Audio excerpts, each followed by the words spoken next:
Hello mga ka-antrep, good evening po ulit sa ating lahat. Mainit na gabi sa ating lahat at napakalakas kasi ng ulan kaninang hapon dito sa amin. So mainit ngayon, medyo maalinsangan. Ayan, tuloy-tuloy na po tayo at shout out po kay Sir Jorace Habonilio. Ito yung comment niya tungkol doon sa natin sa previous video doon sa ang hinaan tumal ng bintahan ngayon ng mga businesses, kasama na doon yung ating motor shop at motor parts business. Sabi niya, hindi yan mahina. Madami na talagang naglipa ng shop sa inyo kaya nahati ang income, kaya dapat kontrolin mo ang isang lugar, kaibiganin mo ang mayor.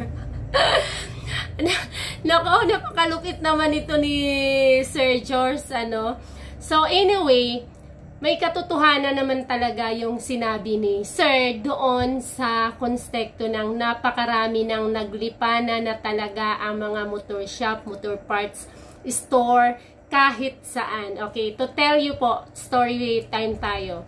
Way back 2014, way back 2013-14 doon sa aming lugar, ay kami yung pinakaunang nagbukas doon ng motor parts store. Although napakaliit lang noon, kapiranggot, very basic lang yung namin doon, yung sinimulan. So, kami yung nauna, 2014 na siguro, 14, ganun. So, unti-unti, paglipas ng ilang, after 5 years, may dumagdag, meron na namang isa, next year, madagdag, hanggang sa ngayon, ang dami-dami na. Kung saan-saan na lang. Sa isang diretsong ganun, may dalawa. Sa isang diretsong ganito, may 4. Dito naman na kanto na way, may dalawa. Dito may nagkalat talaga, naglipana na talaga ang mga motor shop at saka motor parts store. And then here, dito sa sa sentro, dito sa bayan. Nung yung mga ganyan 2013, 14, 15, halos isa lang ang dito. Pero wala pa kaming branch dito. Doon pa lang sa 5 kilometers away. So siya lang yung nag-iisa dito. Nung siya lang nag-iisa dito, after siguro ng mga 15, after ng mga 6 years, ganon, nagtayo kami dito ng shop. So, nadagdagan na.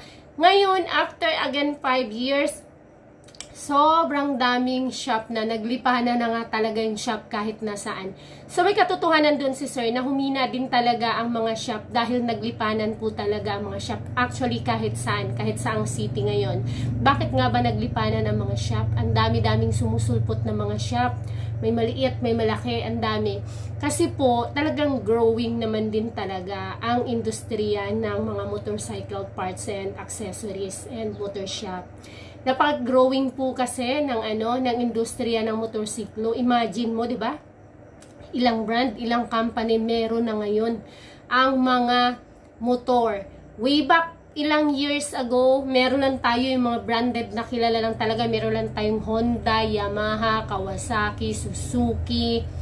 Ano pa, yan ang mga pinatatag na ng panahon talaga ng mga brand, 'di ba? After ilang mga years, after pa ng ilang years, nandiyan na si Rusi, nandiyan na si Euro, nandiyan na si Motorstar, nandiyan na si Skygo, nandiyan na si mga Lipan, 'di ba? Ang dami-dami na nila. Good thing naman doon sa mga tao, sa mga mamamayan, is hindi la kagaya before na yung kumbaga, yung may budget lang talaga ang maka-afford na kumuha ng mga ganong klase mga motorsiklo. Good thing nun sa mga mamayan, lahat ngayon halos afford na. Kasi napakaraming mura. Rusi nga, wala mga down payment, 'di ba? Ang Euro, minsan, Motorstar, nag-promo din yan sila na walang down payment. Tapos, magkano lang ang mga monthly nila? May makukuha ka pa minsan yung mga repo. Yung mga repo ay napakamumura na lang. Magkano na lang ang monthly nila? Meron ka makuha 1,000, 1,500, tapos mga magaganda pa. So, hindi na mahirap ngayon ang hindi na mahirap ngayon ang magkaroon ng sariling motor. Kaya din naman, naglipa na talaga ang mga shop. Ang kagandahan din naman nun sa mga tao, kumbaga, parang equal na lahat, kaya nang maka-afford kumuha ng motor, magkaroon ng service. Ang naman nun, ang disadvantage naman nun sa mga naunang mga branded talaga is medyo na-left behind na rin sila, naungusan sila kasi lalo na sa mga probinsya. napakaraming nire-release na mga Rusi, Motorstar, Euro. Tapos, mga mura kasi, 'di ba? Pero syempre, iba din talaga yung mga branded. And then, syempre, sa pagdami ng mga motorsiklo na yan, sa paglawak, sa pag-boom talaga ng motorcycle industry, dumami rin ang nagkaroon ng idea na magtayo ng mga motor shop. Kasi nga naman, syempre, minsan nga, nung konti pa lang kami, way back ilang taon, talagang ang customer, hintayan talaga to the max. Yung mayroong madilim na, alas 8 na, nagtatrabaho pa rin. Minsan, ngayon, ihahatid. Tapos, bukas mo na balikan, ganun siya kadami. So, maganda yung naging epekto na dumami ang mga motor shop doon sa mga customers. At saka, kumbaga, hindi na makontrol ng ilang motor shop lang ang presyo. Like, halimbawa, sa labor, ang presyo ng mga items. Kumbaga, advantage yun sa mga consumer. Naging disadvantage naman sa amin yun na mga may negosyo, may shop. Kasi nga, syempre, kumunti at humina yung aming kita dahil nga sa sobrang dami na. Kumbaga, watak-watak. May point doon si sir na humina siya dahil naglipanan talaga watak-watak. Kahit dito, kahit saan ka lumingon. Pag dito may ginagawan dalawang mekaniko, diretso. Pag diretso doon may ginagawa, diretso ulit, balik. Napakaraming mapupuntahan ngayon. So, disadvantage kasi nahati-hati na sa amin. And then, pagdating naman sa presyo, ay talagang, kumbaga, maghinay-hinay ka para minimum ka, nandoon ka sa afford ng mga tao kasi hindi ka gaya before. Sa totoo lang, wala pa nga kami dito, iba talaga ang presyohan ng mga pyesa dito, kahit ng mga labors. Kasi nga, kontrolado, di ba, ng iilan lang or ng isa lang, dadalawa lang na motor shop. Kumbaga wala silang pakialam sa presyo dahil nga, wala namang ibang choice ang tao,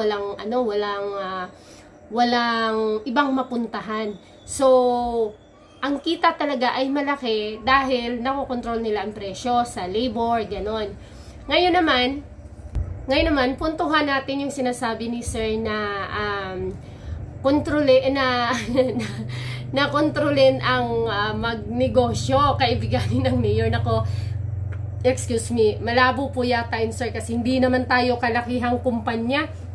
Hindi naman tayo hindi naman tayo si SM, hindi naman tayo si Robinson, hindi naman tayo ganun kalaking kumpanya na kaya mong kumbaga diktahan or kaya mong manduhan yung LGU para doon sa mga papasok na negosyo. Pero totoo yung sinasabi ni sir, 'di ba?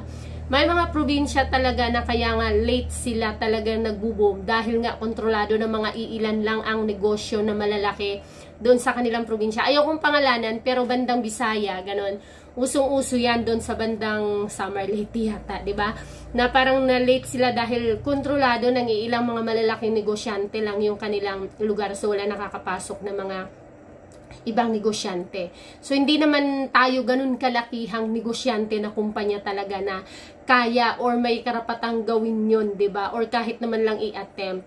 At saka yung mga gusto lang din magnegosyo ay gusto lang din nilang magkaroon ng hanap buhayan. Parang tayo lang din, parang kami lang din. Siyempre, gusto mo ring sumubok, gusto mo ring kumita. Lalo-lalo na ang mga pumapasok sa motor shop, motor parts business ay hindi common. Kumbaga, it's our passion talaga. May kasamang pagmamahal yun doon sa klase na negosyong pinapasok. Kasi hindi ito normal. Hindi ito kumbaga, hindi lahat ng tao ay magkaka-interest sa ganitong klaseng negosyo. Lalo-lalo na kagaya ko, babae, kasi hindi siya prestigious, kumbaga. Marumi, laging marumi, tapos mainit, tapos hindi siya nakakagandang klase ng negosyo, tapos mabigat pa, 'di ba? So, kumbaga ang pumapasok sa ganitong negosyo ay yun talaga yung hilig nila, yun talaga ang passion nila, yun talaga ang tawag ng kanilang puso't isipan. Kaya nila pinasok yung ganito ding klase ng negosyo. At saka, sa dinami-dami nga naman, sa nilaki-laki ng industriya ng motorsiklo talaga, ay kahit na halimbawang kapus ka sa puhunan, tapos, hilig ka, nandito yung mo pala, yung passion mo pala, is talagang, kumbaga, gugustuhin mo na rin mag-serve doon sa mga customers, sa mga tao, dahil nga naman ay sobrang dami. Ang advantage pa nun dagdag sa mga customers ay hindi na sila naaabala. Hindi kagaya before na ilan lang. Talagang halimbawa, magpapasawali ka, magpapa-overhaul ka. Gagawin mo yun, babalikan mo after 2 days dahil nga sa dami na nakapila. Pero ngayon, kayang-kayang tapusin ng oras lang, 2, 3, 4 na oras yan kasi nagmamadali at saka maraming available na mga shop. So, yun lang din yung karagdagan doon. Bakit nga ba? Bakit nga ba hindi naman nagkaka-interest ng tao sa laki ng demand, okay, ng industriya ng motorsiklo? Napakaraming naglalabas.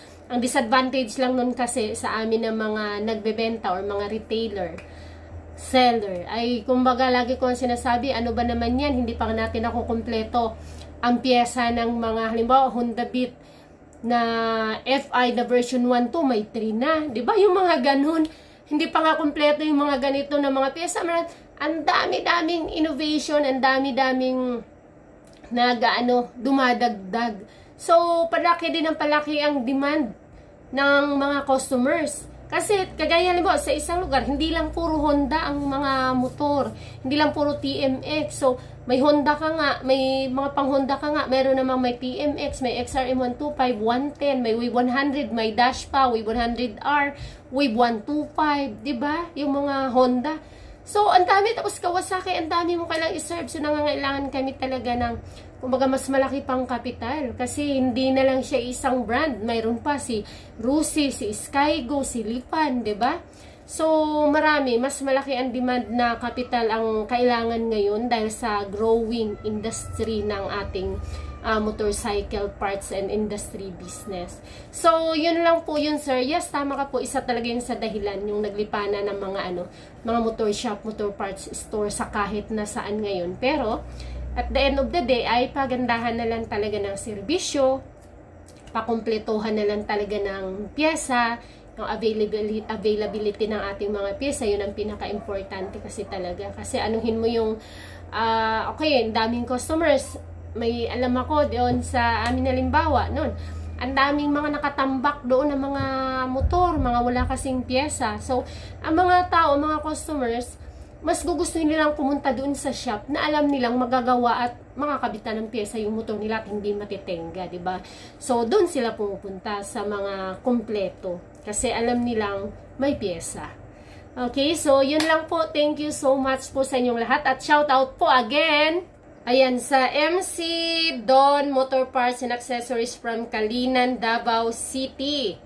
And of course, sa Uno Motorcycle Parts and Accessories sa Tanagan, Calatagan, Batangas. Kay Ma'am Elisa Kabatingan, ayan, ng GNG Motor Parts and Accessories. At sa inyo pong lahat na patuloy na sumusuporta at nagugustuhan pa rin ang ating mga content dito sa ating channel, kaya kayo ay patuloy na bumabalik para sa konting inputs ba. Ayan, comment po kayo ng inyong mga insights, ng inyong mga opinion, at inaalay ko po lalo na po itong mga videos po natin doon sa mga baguhan pa lang, sa mga newbies pa lang, kumbaga, kasi kumbaga yung mga matatagal na rin yan, alam na rin nila yan. So, thank you so much, at kahit na medyo matagal na rin sila sa shop, ay bumabalik-balik din sila dito para magkaroon ng mga opinion, kuro-kuro, sharing of experience. Thank you very much. See you in my next video, at please don't forget to hit the like and subscribe sa mga hindi pa nakapag-subscribe. Bye-bye!